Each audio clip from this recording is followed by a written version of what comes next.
Hello बच्चों, let's see the question. Predict towards which electrode would an alpha amino acid migrate in an electric field at a pH more than isoelectric point. तो question को solve करना start करते हैं।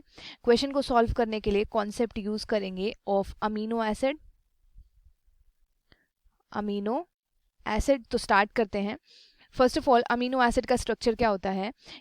एक carbon से hydrogen attach होता है, एक कार्बोक्सिलिक एसिड ग्रुप अटैच होता है, एक बेसिक ग्रुप अटैच होता है एंड एल्काइल ग्रुप अटैच होता है।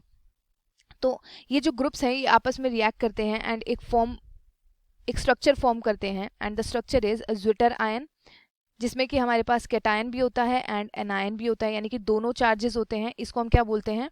Zwitter ion. जब ये ग्रुप्स एक दूसरे से रिएक्ट करते हैं तो फॉर्म करते हैं ज्विटर आयन। तो अब क्वेश्चन में गिवन है कि pH is more than isoelectric point. अब आइसोइलेक्ट्रिक पॉइंट क्या होता है? ऐसा पॉइंट जहाँ पे जो अमीनो एसिड्स के ग्रुप हैं ये एक दूसरे से रिएक्ट नहीं करते and there is no net charge on amino acid. There is no net charge on amino acid. तो कोई चार्ज नहीं होता है एट आइसोइलेक्ट्रिक पॉइंट। तो ये जो ज्विटर आयनिक फॉर्म है यहाँ तो हमारे पास नेगेटिव चार्ज भी है एंड पॉजिटिव चार्ज है, तो ये वाली फॉर्म होगी। यहाँ पे आइसोइलेक्ट्रिक पॉइंट हम बोल सकते हैं कि अमीनो एसिड जो है इस पे कोई चार्ज नहीं है। तो अब क्वेश्चन में गिवन है कि जो pH है वो ज़्यादा है आइसोइलेक्ट्रिक पॉइंट से। तो अगर pH ज़्यादा है दैट मीन्स जो सोल्यूशन है वो हमारा बेसिक है।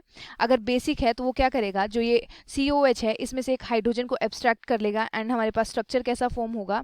RCH COO नेगेटिव एंड ये हो जाएगा यहाँ NH2।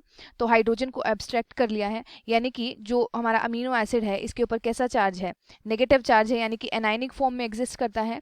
अगर हम इसके ऊपर इलेक्ट्रिक फील्ड अप्लाई करेंगे तो दो इलेक्ट्रोड्स होंगी, एक तो पॉजिटिव होगी एंड एक नेगेटिव होगी। पॉजिटिव वाली को हम बोलेंगे एनोड एंड जो नेगेटिव वाली है इसको बोलेंगे कैथोड।